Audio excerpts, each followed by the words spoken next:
জীবন কখনো সোজা পথে চলে না, কখনো সহজ, কখনো কঠিন। কিন্তু সবচেয়ে কঠিন সময়টা হলো যখন মনে হয় আর কোনো পথ নেই, চারপাশে শুধু অন্ধকার, সব দরজা বন্ধ। তখন আমরা বলি, আমার তো দেয়ালে পিঠ ঠেকে গেছে। প্রিয় শ্রোতা, আজ আমি তোমাদের সাথে শেয়ার করব সেই 4টি কাজ, যা করলে অলৌকিকভাবে তুমি উদ্ধার পাবে।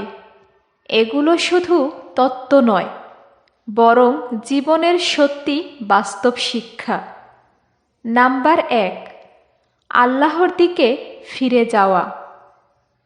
যখন মানুষ জীবনের সব কিছু হারিয়ে ফেলে, তখন আসলে সে বুঝতে পারে কেউ তাকে টেনে ধরছে না। বন্ধু, আত্মীয়, টাকা, ক্ষমতা সব ফাঁকা। তখনই প্রমাণ হয় আল্লাহই একমাত্র ভরসা। তুমি কল্পনা করো, একজন মানুষ রাতের আঁধারে কাঁদছে, চারদিকে নীরবতা, আর বুকের ভেতরে অস্থিরতা। সেই মুহূর্তে যদি সে শুধু একবার সিজদায় পড়ে, আল্লাহর কাছে বলে, হে আল্লাহ, আমি আর পারছি না, তুমি আমার জন্য পথ খোলো, তখনই ভেতরের শান্তি ঢেউ নেমে আসে। হযরত ইউনুস আলাইহিসসালামের কাহিনী আমাদের শেখায়, গভীর সমুদ্রের মধ্যেও অন্ধকার মাছের পেট থেকেও ডাকলে মুক্তি মেলে। তাই যখন দেয়ালে পিঠ ঠেকে যাবে, প্রথম কাজ আল্লাহর দিকে ফিরে যাওয়া, কারণ তিনি ছাড়া কেউ তোমার কষ্টের প্রকৃত সমাধান দিতে পারবে না। নাম্বার 2, ধৈর্য ধরা। জীবনের বড় ভুলগুলো হলো তাড়াহুড়ো করে নেওয়া সিদ্ধান্তে। যখন বিপদ আসে, আমরা চাই তাৎক্ষণিক সমাধান, কিন্তু মনে রেখো, সব সমস্যার উত্তর সঙ্গে সঙ্গে পাওয়া যায় না।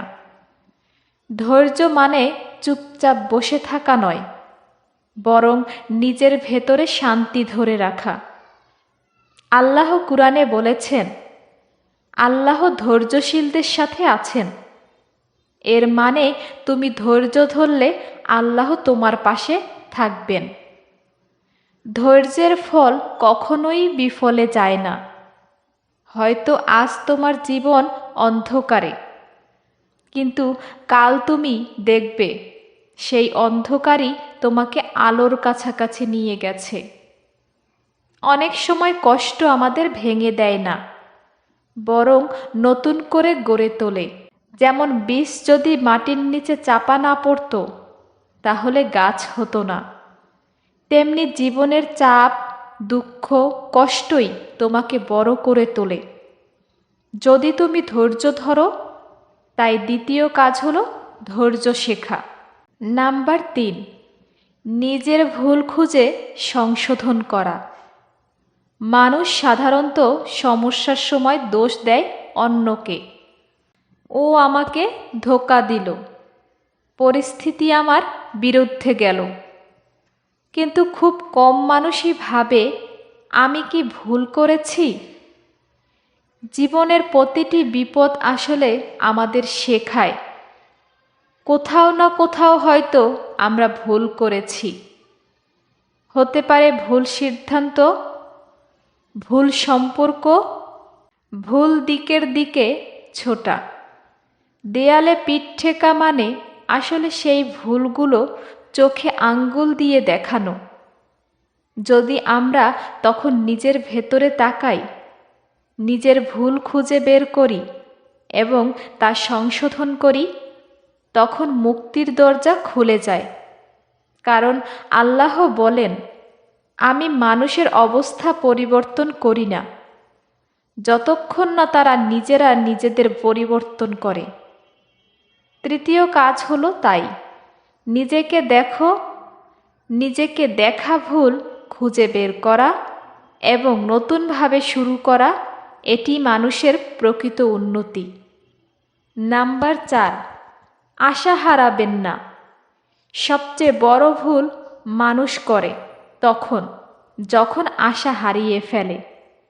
হতাশা হলো এমন এক বিষ যা মানুষকে জীবিত থেকেও মরে যাওয়ার মতো করে দেয়। ভাবো, কত মানুষ দারিদ্র্য থেকে উঠে এসে সফল হয়েছে, কত মানুষ ভাঙা জীবন থেকে আবার গড়ে তুলেছে, কেবল তারা আশা হারায়নি বলেই। আশা মানুষ শুধু বসে থাকা নয়, বরং প্রতিদিন ছোট ছোট চেষ্টা চালিয়ে যাওয়া। হ্যাঁ, হয়তো আজ কিছুই কাজ করছে না, কিন্তু যদি তুমি চেষ্টা চালিয়ে যাও, একদিন সঠিক দরজা খুলে যাবে।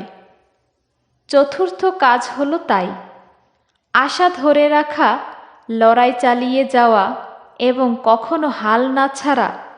কারণ যে মানুষ আশা হারায় না, সে কোনো দিন পরাজিত হয় না। বন্ধুরা, যখন দেয়ালে পিঠ ঠেকে যাবে, তখন মনে রেখো, এটা তোমার শেষ নয়, বরং নতুন শুরুর সুযোগ।